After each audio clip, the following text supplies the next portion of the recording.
300 আসনের মধ্যে অন্তত 100 আসনের প্রার্থীরা যদি হাসনাত আবদুল্লাহর মতো বুঝতো, তাইলে দেশটা চেঞ্জ হয়ে যেত, একদম 100% চেঞ্জ হয়ে যেত।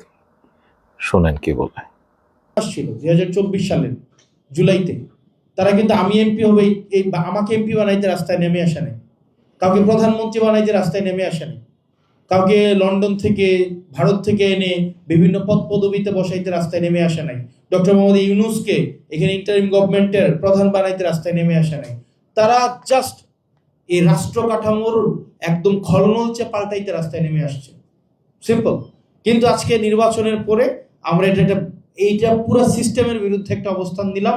এক্স্যাক্টলি আপনি তখনকার সময়ে আমরা সবাই যেটা চাইছি, বিএনপিও যেটা চাইছে যে হাসিনা এটা করুক, আজকে এটাই আমরা করছি না।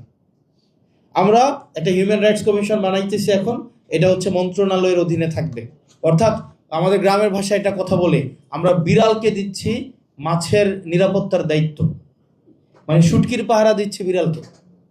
আপনি আপনি এখানে দেখেন প্যাচটা কোথায়। আপনি হিউম্যান রাইটস কমিশনে আপনি এটা আইন মন্ত্রণালয়ের অধীনে রাখবেন।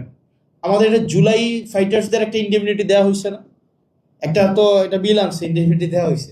মানে দেখেন বলা হইতেছে তাদেরকে ইন্ডেমনিটি দেওয়া হবে, কিন্তু এখানে যদি এই হিউম্যান রাইটস কমিশনের এই অধ্যাদেশটা যদি ল্যাপস করে, প্রবলেমটা কোথায় হবে? প্রবলেমটা হবে 2009 সালে যে হিউম্যান রাইটস কমিশনের যেই লটা, সেটা আবার রিএনফোর্স হবে। এটা যদি রিএনফোর্স হয়, তাইলে যেটা হবে, তদন্তের দায়িত্ব কিন্তু পাবে স্বরাষ্ট্র মন্ত্রণালয়।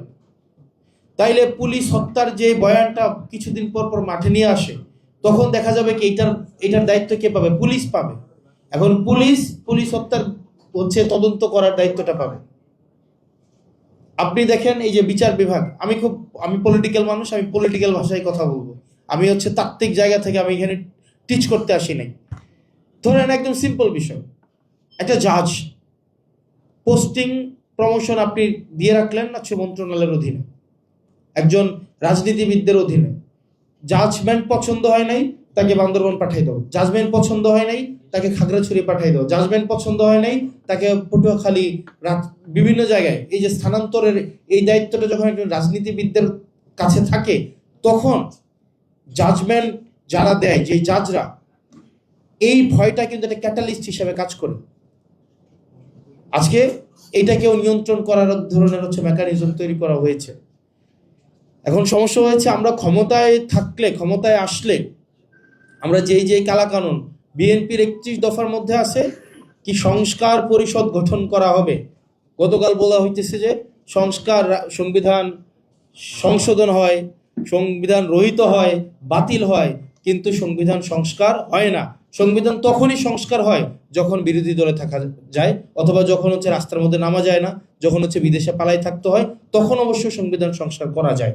কিন্তু যখন সংখ্যাগরিষ্ঠ নিয়ে আমরা আবার হচ্ছে সংসদে আসবো, তখন আবার সংস্কার করা যায় না। দুদকের স্বাধীনতা আমার তখনই লাগবে যখন আমি বিরোধী দলে থাকবো। হিউম্যান রাইটস কমিশনের স্বাধীনতা আমার তখনই লাগবে যখন আমি বিরোধী দলে থাকবো। আমি সরকারি দলে আসলে আবার অবশ্যই এটা লাগবে না। মানে এই যে মনস্তত্ত্ব নিয়ে আমরা আবার হচ্ছে কোন অন্ধকারের দিকে যাচ্ছে, এটা একটা অন্ধকারের দিকের যাত্রা।